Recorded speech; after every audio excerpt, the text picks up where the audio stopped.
Welcome to Let's All Lighten Up. Here today, Mr. Stuart Goldsmith, the king of the podcast himself. So I'm very honoured to have you as a guest today. So. Oh, thank you. That's very kind. I believe Richard Herring is the king of the podcast. Oh, of course. Ricky Gervais is the podfather. I think I'm probably a sort of duke. A duke, okay. Yeah. That's still pretty good though, isn't it? And yeah. So this is day 4 for you, is it? Yes, I've just done my 4th show, that's right. And it's all going well? Is it all, Yeah, really enjoying it. The first one was a little bit lumpy because I hadn't run the show for a fortnight, and on the particular version of the Free Fringe that I'm on, you don't start until Saturday, so you don't get any preview time. Yeah, sure. Yeah. But no, I'm really pleased with how it is now. I'm exhausted because I accidentally drank 2 pints of lager last night, and I'm old and can't do that anymore. It's kind of what brings us to the main point I was trying to make on you anyway. Is that, it's a long fringe, isn't it? It's a really long fringe, and I have a few comedians already. I won't say their names, but they're really struggling already. Sort of 4 or 5 days in of the pressure of selling tickets and all that stuff, and also the fringe. It's a lot of excess out there, isn't it? There's a lot of fun to be had.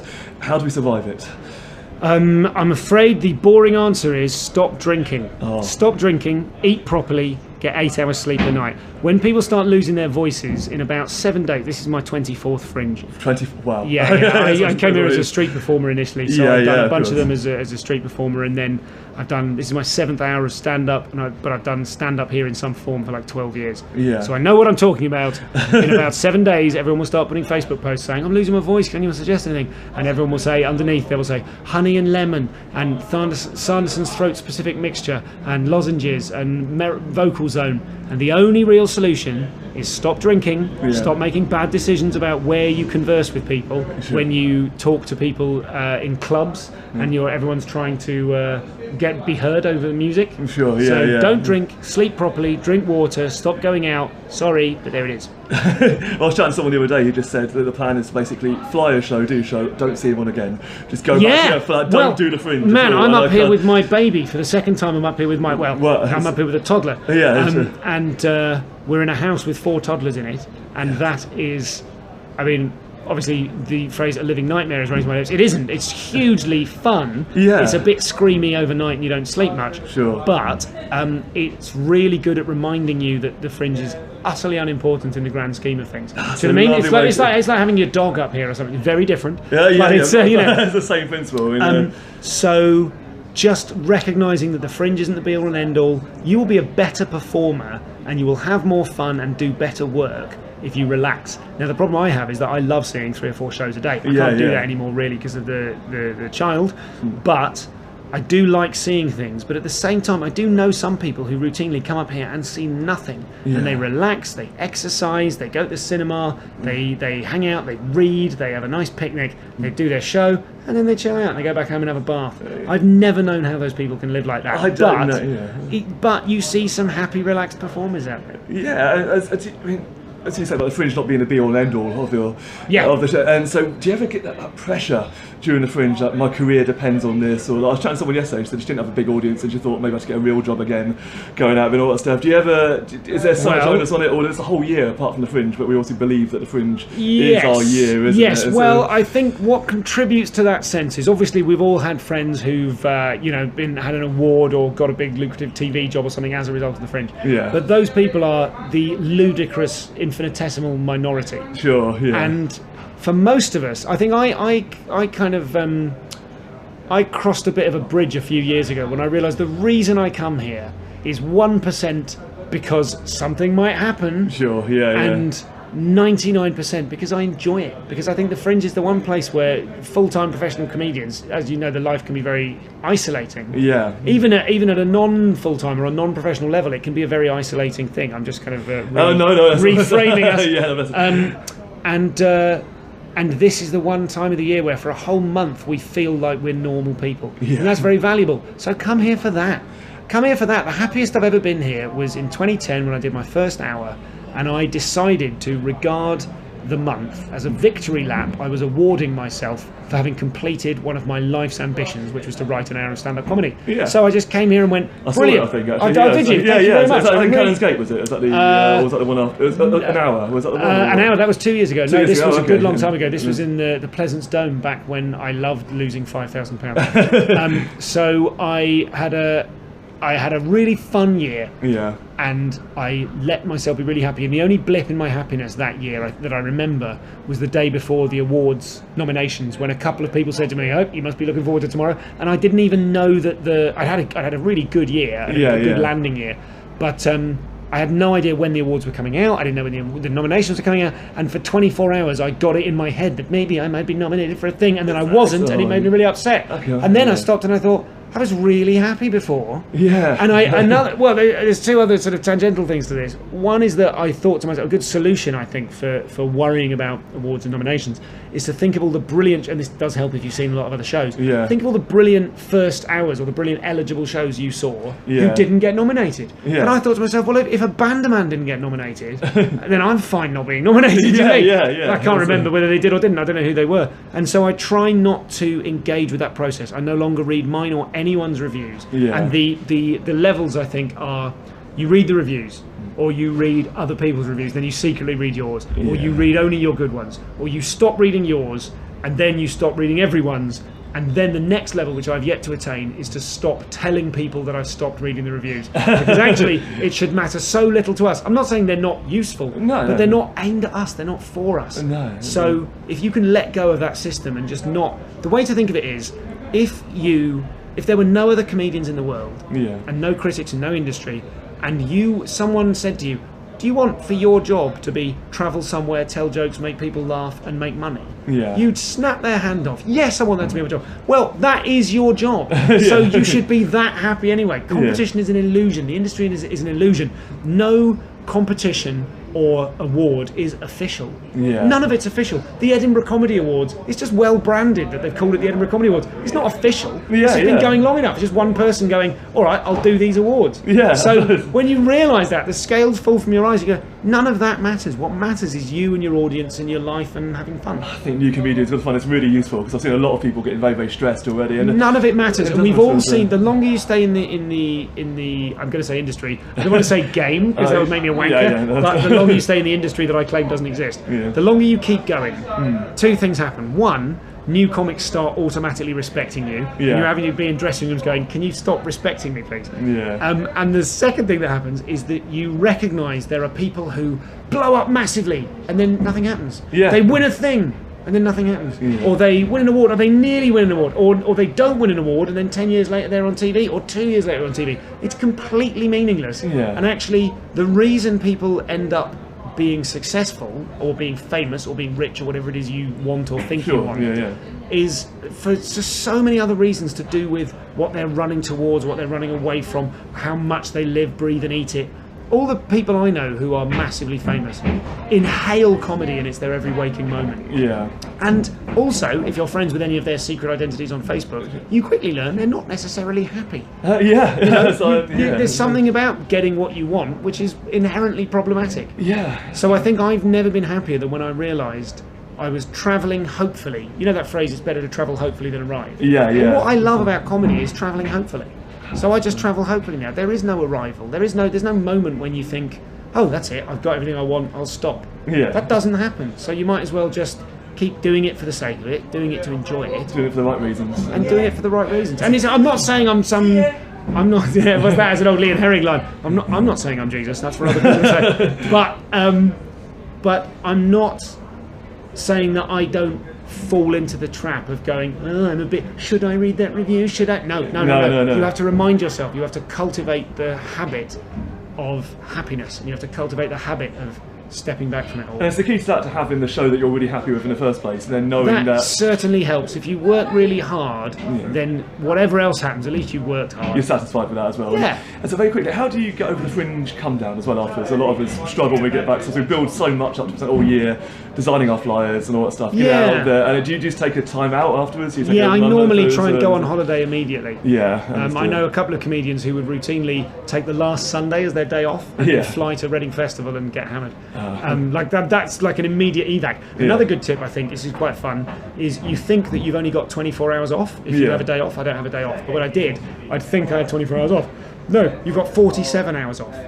Because your show finishes at 6 and then starts at 5 in 2 days. That's enough time to fly to Barcelona and have an entire day and a night in Barcelona and then fly back. I've never done it. Someone should do it, right? Someone should organise a group trip of all their mates who are comedians, get the same day off, and then all go to somewhere together. Yeah, Chorlton will go crazy now when they saw a picture of that. Sort of, that'd be awesome. Yeah, and don't tell anyone. It's not a PR thing. Just go on holiday for real. Actually, for your sanity and everything else. Yeah, exactly. So thanks so much. A quick plug of your show if you like at the end. Oh, sure. It's called you. Like I Mean It, and it's on at 3:45 every day at the Liquid Rooms Annex, which isn't this. This is near it. This is the venue back itself. Of the Annex. And it's free, but do bring money. Thank you so much. I appreciate it. Cheers. Thank you. Marvellous. We're here now at the Pleasance Courtyard with Stuart Laws. Hi, Stuart. Hello. How are you? I'm good, thank you, mate. So, how's your show? So, how's your show going so far? It's fine. I think it's absolutely fine. First day yesterday that I was like, oh, that was a really good one. Yeah. So before that, it was like 6 out of 10. 6 out of 10. So that's better than I think I've had in the past. Yeah. I think so. It's my 5th hour-long show. Wow, that's a lot. Second at the Pleasance, and it feels a bit easier. Yeah. Easier this year. What room are you in? So in the Pleasance attic. The attic. So it's really small room. I was going to say, yeah. It's a weird room as well because it's on like 2 sides. Yeah. And then there's 3 seats by themselves, so you can face your front. And you've got 2 rows on your right, and then just 3 seats on your left. Okay. Just sitting there. Yeah.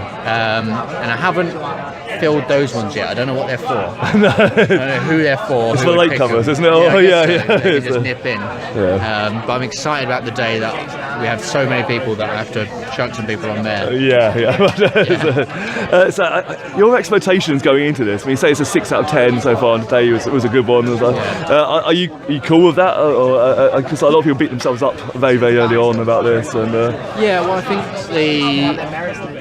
it's difficult writing an hour and then previewing it, because often you're going to preview to an audience where 80% of people know what a preview is. Yes, yeah. So they understand what different comedies are, and the likelihood is that if they haven't seen me before, there's a little they might have heard of me. Yeah. And then in Edinburgh it switches, and suddenly it's only 20% of people that know what to expect beyond like what you see on TV and that sort of thing. So you then just have to adjust to a new room, to audiences who are just out for a nice night out and who perhaps haven't seen many like hour-long alternative stand-ups before. Sure. So that's that first week was just bedding it in. And it's nice to just sort of settle into it. And so, and do you have a prime audience that you go for, or do you? Because I had like an audience the other day that were very, very football, and that's not my show at all. And it and it worried me. It was fine, but I kind of had to change a little bit. But do you? Did you aim for certain people, or just? I don't know. I really don't know. It's very difficult because I've had very nice ones with an older audience where you look at them and go, this could be tough. Yeah. But the show is like there's a story to it, but there's also some sort of stupid wordplay, and there's some jokes that probably are a bit like more clever than actual funny. There's some that I'm genuine, like there's actually been a few that I've just chopped out because I was like, right, well that's actually just you doing a joke because you think that's a cool joke to do, but actually it's a bit alienating. Sure. Because you've got to work it out in your head and then be like, oh, is that funny? And that's not the sort of jokes. You just want to be funny. Yeah, so that instant kind of reaction and stuff. So I don't think I've got a desired audience. There's been times when I've thought, oh, students would absolutely love this, and then I've had a room of students look at me a bit like, what the hell is this? I'm confused. So I really don't know. I haven't worked out in 11 years of doing it. Which is quite nice actually, because you're not then telling it to one sort of. So, do you ever walk into a show and look at them and think, oh, this isn't going to work today? No, it's when you do the offstage announcement and you say, good evening, Pleasance Attic, and you just get back, rather than like hey, and you're like, oh, this might be tough. And how do you kind of, do you just go, right, okay, just roll your sleeves up, go for it, or do you think it actually affects your performance? Do you kind of, when you... Yeah, well on that then you've got to go, I find that I go into them a little bit more, talk to them, try and sort of connect with a few of them. If you just get on a few people try and drag them in. Yeah. And be like, come on, this is going to be all right. And then they go, okay, this guy seems like he can talk to us a bit. We'll listen to a bit of material. And then you can see them flag a little bit sometimes. Yeah. Because they actually really like the audience stuff. Yeah. So I don't know, it's different. It's very difficult. Sometimes you just do the show and it comes in at 46 minutes rather than 54.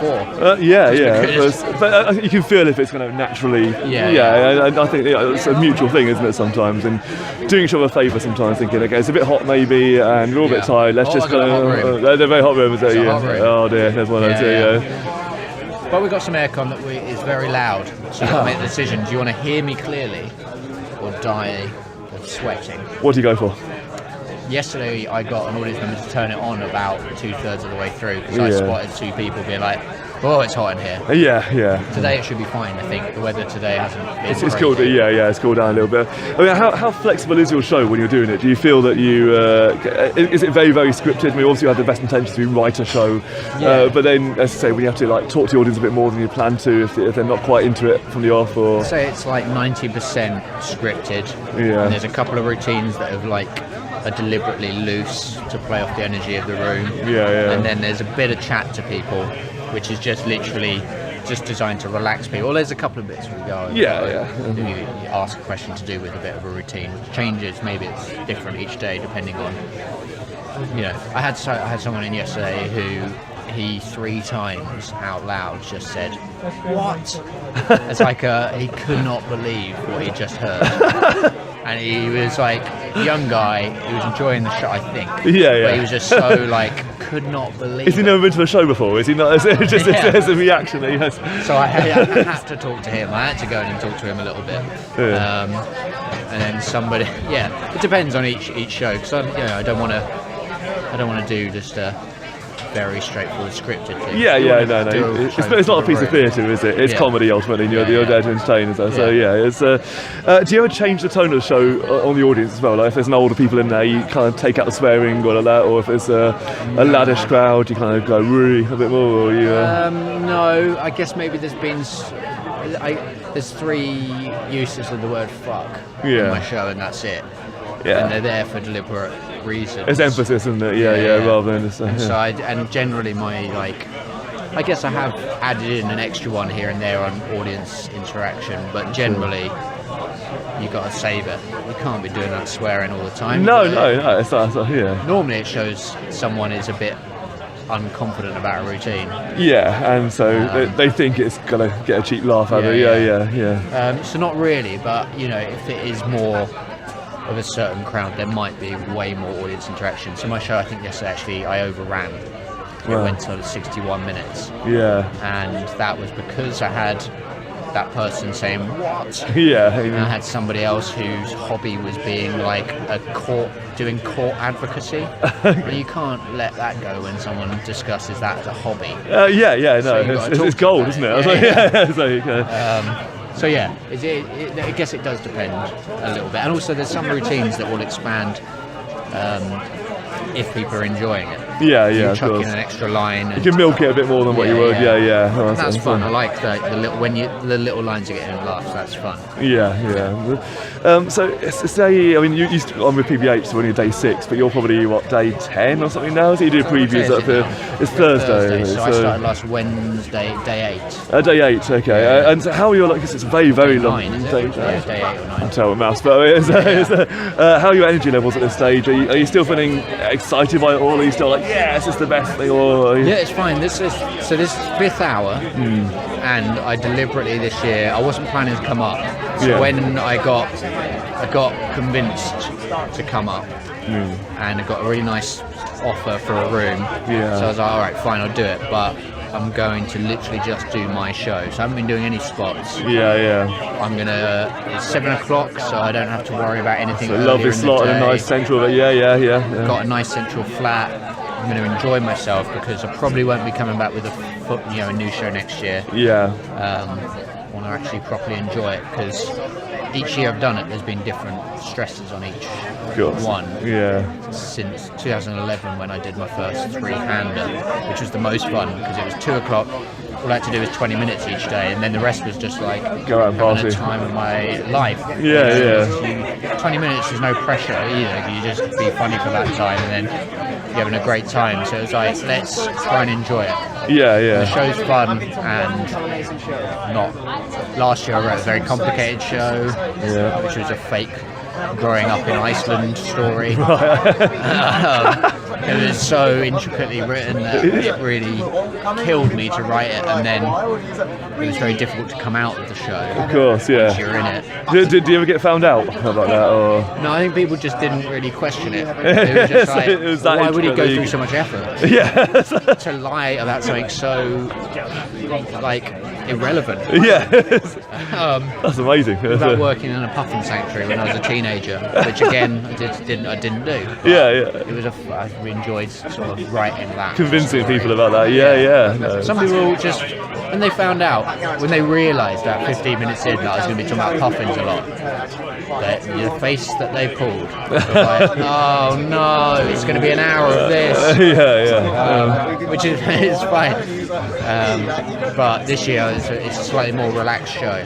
And come out of it more, and it's a bit more relaxed, which is why I'm glad that I feel like I found the show a couple of days ago and got the performance of it right yesterday.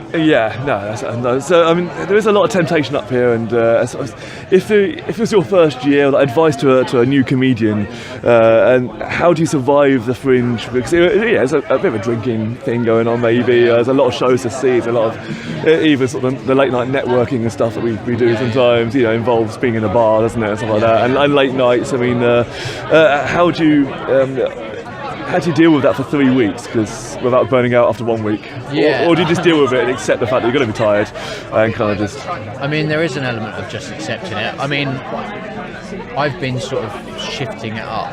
So I think I've only had one night so far that's been till 3 a.m. And then the rest has been a bit. Well, actually, you get back to our flat and there's loads of people there, and you end up chatting till 3 in the morning often. But I think for stuff like that, you only got to do what you think you can actually get away with. But my genuine advice for people who haven't done like an hour yet, just speaking to someone who has done 5, there's an obsession up here with like building up from like doing a 20-minute like split three-hander to then going to a 2-hander and doing half an hour each, and then doing like a 40-minute show and then doing an hour one. And I think that is not a good system. I think you should stick to doing 3-handers until you think you might be ready to do an hour. And then maybe the year before you're ready to do an hour, you're doing that 3-hander, and you just change the material you do each day, do a new 20 each day, or just put it on rotation. So you're doing an hour but in different. Because for audiences, the 3-hander I feel like is the most popular, aside from like a solo show from a big act. 3-hander is the easiest sell because you've got 3 acts. It's a good chance to see something, but if you don't like that one, another one's coming up. In 20 minutes later, There's no pressure on yourself because you're not having to write like a show that's got an arc or anything like that, and you can go do that, enjoy it, and then you can do whatever you like. Do you regret not doing that? So, because you've done 5 hours now. Do you think that you're ready when you went for your first hour? I was definitely ready. I went from a 3-hander to. I did in 2012. I did like a preview week of my hour. And I'm sort of glad I did that. I think I probably should have just kicked on with it then. Done a full run of it. But I mean, I didn't start doing Edinburgh until like about 4 or 5 years into doing stand-up. So most people start earlier. Sort of learn it the hard way. But I feel like I did do that, and my first hour was fine, but the second hour was better. Third hour better. 4th hour even better, and this one it's not better yet, but it will be. I can feel it. I mean, this will come out at some point next week, so middle of week 2, so it'll be awesome. It will be better. By then it will definitely be my best show. At the moment it's like tutoring. It's good hints of the gold that's about to happen. Just, you've got to learn it, you've got to have it in your head, so it's just like instinctive. You get used to the room, you get used to that adjustment of lifestyle and all that. So I can't get it. So I mean, if you feel that things aren't working out at any point, which it sounds like they are, and you sound like like a very sort of logical process that you're going through at the moment. But is there like a happy place you go to calm down, or do you like to get out of the city maybe, or do you? No, I don't really ever have anything like that. As a person, I do get, stressed about things, but like I'm generally very good at just going, well, just fucking get on with it. Yeah. Just get on with it. Yeah. I might, go back to the flat and have a watch of something, or I've been going to a spa. Oh, okay, yeah. For a swim and a steam. Yeah, that's nice. That's very non-fringe, but perfect, isn't it? I think it's a break away from it. Trying to run as much as possible. Yeah. Stuff like that. And then trying to see just good shows. That's it, really. And just, you want to go and watch your friends, but also go and watch different stuff and try and enjoy. Like, I didn't see anything for the first 3 or 4 days, and then the first show I saw was Harriet Kemsley. Yeah. And I saw her, and I was like, great. And it made me think about my show and be like, that's, there's stuff that I can do on my show that I've learned from her. Yeah, no, totally. You go, oh yeah, she's doing it like this, and I haven't thought about it. I haven't thought about that part of my show, and it's good. You don't want to go and watch shows and be like grumpy and you want to be watching it and enjoying it. Well, you don't want to be competitive as well, actually, because there's a real pressure sometimes. Or like, I mean, it's horrible if you're watching shows feeling like, they've got that thing and I want that thing. Yeah, no, at all. It's all about supporting and learning and all that stuff. No. I saw Jay Hanley last night, and his pace of his show was perfect. That's the thing. I need to slow down. Just watching him, how he relaxed he was, because I'm a panicky mess, but as part of the act. But it almost it ruins it sometimes. I kind of watched him last night, thinking, God, he's in control of the room. I never have control. It's just awesome to see, actually. So I kind of need to be more like that. But it's nice to see that, isn't it? And quite early in the run as well. So it's quite good to know that. Yes. So So. Someone said to me, you should get in to watch a show in your room as soon as you can. Right. Okay. So you could, because when you watch a show in the room that you're doing, you see someone else on your stage, you can see all the mistakes that you're making. Yeah, well. Even like visually, maybe just how you're standing, how you're interacting. And that's what made me realise what my room was like and how it is difficult, and it's worth pointing it out to the audience that it's not as difficult, it's just that it's slightly awkward. Yeah. So you'd rather just sat in those seats here or something like that can go work out. So that's a very good bit of advice. Don't read reviews. No, don't. Even when you get back, or it doesn't matter then, does it? None of that matters. No, just do. You're here for the show. You're doing the show, and let's go. You want the show to be as good as you can. And you want to build an audience and to have a good time, right? Yeah, totally. That's why we started it. I think we forget to have a good time, don't we? Sometimes. So I think we're sort of near that time now. But a quick plug of your show. That's cool. You've got a flyer to wave anything by chance, or are you doing? Oh, marvellous. Stuart Law's stopped. Brilliant title. 7 p.m. Pleasance Attic. I mean, that's it. Not the 16th. Is that not the 16th. Not the 16th. Yeah. So, for your day off, are you going to be going out the city, or are you going to? I'm going to be seeing a show that I can't otherwise see. Sure. So you're embracing the whole thing fully. Yeah. Then, on the last day, I'm going to go to Edinburgh Zoo to see the koala bears. Wow. They're not bears, but the koalas. The koalas. Yeah. So that's the plan. That's the plan. Well, I hope you enjoy it. Well, thanks so much for your time. I appreciate it. Cheers, mate. Thank you. Cheers. Thank you.